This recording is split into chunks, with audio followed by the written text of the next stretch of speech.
अस्सलाम वालेकुम दोस्तों, मैं फ़िराज़ और आप देख रहे हैं फ़िराज़ व्लॉग। तो मैं आज इस वीडियो में बताने वाला हूं सऊदी अरब की कुछ अहम खबरें। तो मैं एक एक करके पढ़ के आपको सुनाता हूं। सऊदी अरब में अंतर्राष्ट्रीय उड़ान शुरू, ये बहुत अच्छा एहसास है। सऊदी अरब में यात्रा प्रतिबंध हटने के बाद सोमवार सुबह रियाद अंतर्राष्ट्रीय हवाई अड्डे पर उत्साह तो था, लेकिन ज़्यादा लोग नहीं थे। ब्रिटिश समाचार एजेंसी रॉयटर्स के अनुसार सऊदी नागरिक अधिकारियों के पूर्व अनुमति के बिना देश से बाहर यात्रा कर सकते हैं। यात्रा में 2 सप्ताह पहले कोरोना वैक्सीन की खुराक प्राप्त करने वाले सऊदी नागरिक जो पिछले 6 महीने में कोरोना बीमारी से उबर चुके हैं और जिनकी उम्र 18 वर्ष से कम है, वो 1 साल के इंतज़ार के बाद बाहर हैं देश की यात्रा कर सकते हैं।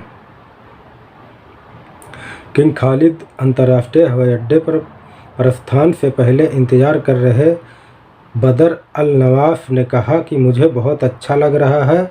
अल्लाह का शुक्र है कि हम खुश हैं, खासकर इस कठिन समय के बाद जो हमने और पूरी दुनिया ने देखा। एक अन्य यात्री फैसल अल तमीम ने कहा कि उन्हें उम्मीद है कि हवाई अड्डे पर भीड़ होगी, लेकिन सोमवार सुबह कुछ ही यात्री थे।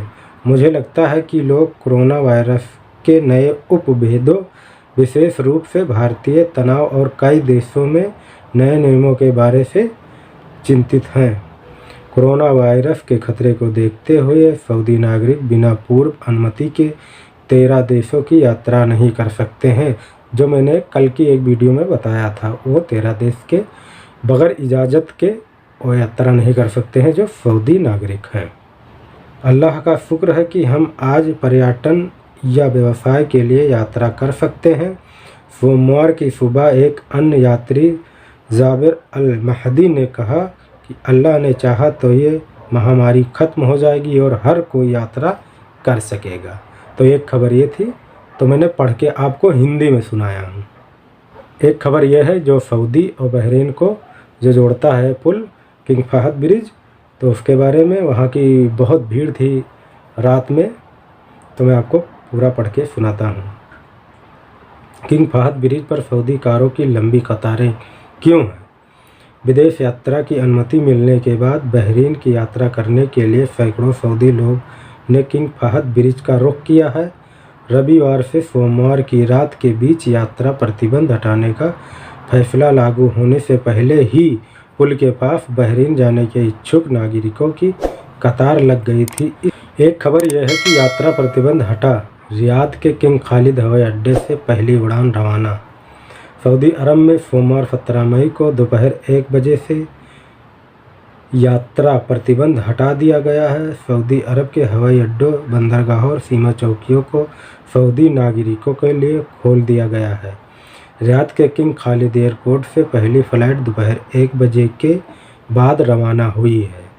तो एक खबर ये थी। एक खबर ये है जो चोर का एक गिरोह गिरफ्तार हुआ है 4 लोगों का, तो मैं आपको उसको पूरा पढ़ के हिंदी में सुनाता हूँ। चोरी के आरोप में 4 सदस्यीय गिरोह गिरफ्तार।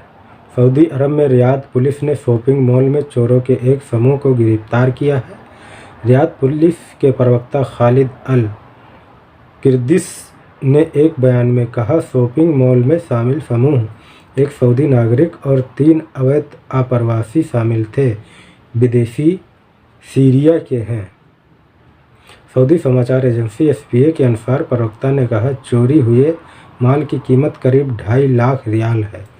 पुलिस प्रवक्ता के अनुसार चारों दोषियों के खिलाफ मामला दर्ज कर लिया गया है और चोरी की गाड़ियां भी बरामद कर ली गई हैं।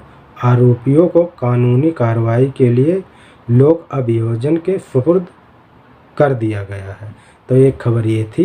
एक खबर है मिस्र में आगमन पर सऊदी नागरिकों के लिए प्रवेश वीज़ा 94 रियाल।